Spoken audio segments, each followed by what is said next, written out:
bansa ang balak makipag-usap sa China sa sidelines ng United Nations General Assembly kabilang ang Pilipinas. Sa gitna nito, sinabi ng ilang eksperto na pwede pa rin makinabang ang Pilipinas sa mga alok na tulong ng China.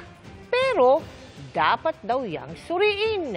Nakatutok si Chino Gaston. Sa kabila ng gusot sa mga pinagagawang teritoryo sa West Philippine Sea na umabot na sa pagbangga, pagbomba ng tubig at iba pang pangaharas ng China sa Pilipinas, hindi raw dapat isara ng bansa ang pintuan sa diplomatic at economic relations sa China. Sa pag-aaral ng think tank na aid data ng US, pwede pa ring pakinabangan ng Pilipinas ang malaking export market, infrastructure financing at foreign aid mula China.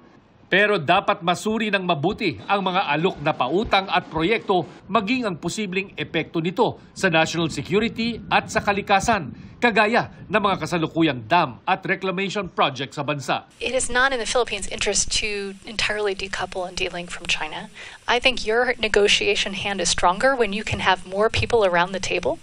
So you should be working with the US, you should be working with China, you should be working with Australia. Get these folks to compete with each other to give you the best terms possible.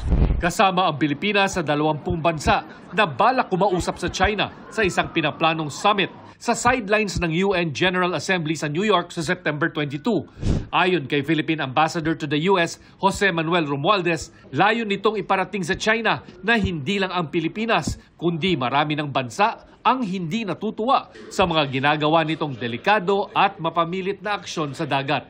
Sa huling surveillance ng Philippine Navy, 207 na mga Chinese vessels ang namamalagi sa loob ng West Philippine Sea, kabilang ang isang research and survey ship. Ito na raw ang pinakamaraming bilang ng Chinese Coast Guard, Navy at militia ships na naitala ngayong taon. We are still trying to assess why there is an increase in number in Iraqwa or Rosal Reef. However, we could state that for Sabina or Escoda, it's because of the extra attention that we have given to that particular shoal.